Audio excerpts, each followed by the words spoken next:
and they have 1,000, 2,000, 3,000 constituents. These ladies have to deal with over 250,000 of you, which is a monumental task, and I know they do a wonderful job. But first I want to introduce your at-large council member, Miss Mary Baker Shaw.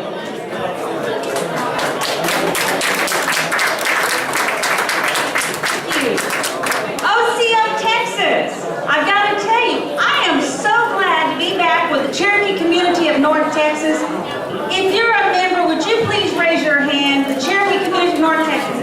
Now, I want to encourage everyone who is in this room today to get acquainted with these people, because I promise you, they have a strong bond. Our Cherokee heritage, our Cherokee people, they want to get you involved with their organization, and I promise you all have a whole lot in common. So again, reach out to those people who just put their hands up. We want to grow all our organizations, and these people right here are leading the way, and I encourage you to do so today. You know, it's been a year since I was last here and got to visit with you all, and a lot of exciting things are happening back home. For those of you who don't know, you can streamline all our tribal council meetings. You go to Cherokee.org and there's information available there that will help you to record our meetings and watch them and see what we're doing and what we're evolving into, and show you what we're up to. Keep you informed, and I encourage you to do that. You know, I do chair our healthcare committee for the Tribal Council, and I'm really proud I get to do that.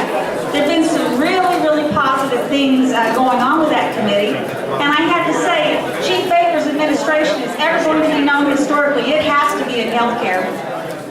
First off, we are about to open up in June the largest tribally owned health clinic in the United States. It's going to be 469,000 square feet. That's almost the size of 5 supercenter Walmarts, to give you an estimate of how big it appears. Inside this medical facility, there's going to be 182 exam rooms. So kind of think about that. Under our present conditions, we have some physicians that have to share their office and see their patients. This is a huge step for us. And I know Chief Baker is going to give you a lot more facts about this, but in conjunction with the clinic, if that's not enough, Chief Baker has made it possible, working with Oklahoma State University, the College of Health Sciences at Cherokee Nation. Folks, I got to tell you, if you hear nothing else I say today, listen to this. We're going to have our own medical school. This is huge. It's huge. OSU, Oklahoma State University, College of Health Sciences at Cherokee Nation. The first tribe in the history of the United States to do this. And I'm going to tell you something. That is something to honk at and be proud of. I'm going to tell you, because this is huge. It's a huge thing. And I'm really proud it's happening at Cherokee Nation. You know, when we come to these events, we hear so much about how you all want to be involved in our culture and history. And I want to tell you something that's available for at-large citizens. Actually, it's available for any citizen. And that is speaking Cherokee. And I've got to tell you what, there are massive programs, and we're undertaking many, many programs to help our citizens preserve our language. We have, I believe it's less than 20,000 people that are speaking Cherokee today. And we're going to try to extend those numbers. But what I want to tell you, you can do, you go to learn.cherokee.org and you register for an online class that's going to start April the 8th through June the 13th. It's beginning Cherokee online.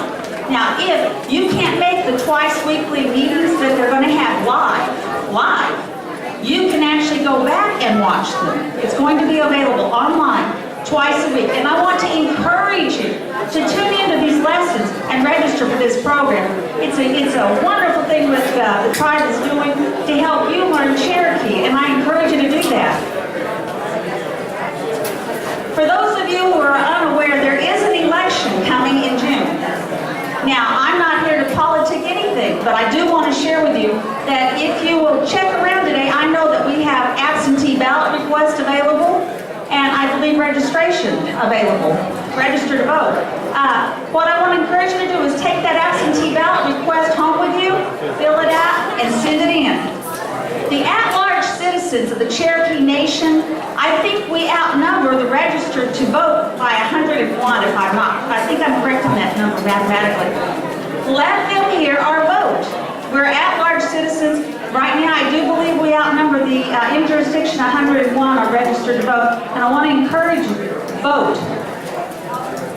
Okay, travel season is back up on us. We had about 2 months off, 3 months off, I believe. And this is our first stop, and what a nice way to kick it off is in Dallas, Texas. For those of you who don't know, I have a Facebook page. It is Mary Baker Shaw. And on that page, I post what I call as Medical Mondays, where I try to send information out on Facebook about medical situations and problems that we're prone to as Cherokee citizens that relate most to us. And I would encourage you all to read that.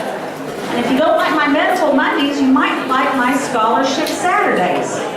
On Saturdays, I post information about scholarship opportunities available so our at-large citizens will have access to more scholarships, and I encourage you to do that. Speaking of scholarships, I want to share with you that since I was elected, I use my community funds. And for those of you who don't know, our community funds are a little different for at-large. In jurisdiction, each counselor in the jurisdiction gets $268,000 annually. Counselor Hatfield and I, being at large, we are given $25,000. And so I tried to decide what was the best way I could use my community funds for, and I decided it was scholarships. So I want to thank the Cherokee community of North Texas for participating in my scholarship program. And again, I have funded it again this year, and I appreciate your all's endeavors to make that flourish and grow and help out some of our citizens at large. I'm grateful to you. Thank you so much for doing that. You know, I will be here the rest of today, and I invite you all to come up and ask me your questions. I want to answer them. If you need me, I am the only tribal counselor that did not take a tribal council phone. I use my personal cell phone number. That number is 918-630-4000. 918-630-4000. I want you to be accessible to you. That is the same phone number my husband and my daddy call me on. So I want to be available to you. You call me anytime. I will take your call. I want to reach out and talk to you. I promise. You know, it has been an exciting almost 2 years to serve you, and I have enjoyed it. But I want to end with this. I'm so grateful you all have given me an opportunity to work for you with an organization that has such respect for our elders and our veterans. And I'm so proud that we do that. And I'm grateful you all gave me that opportunity.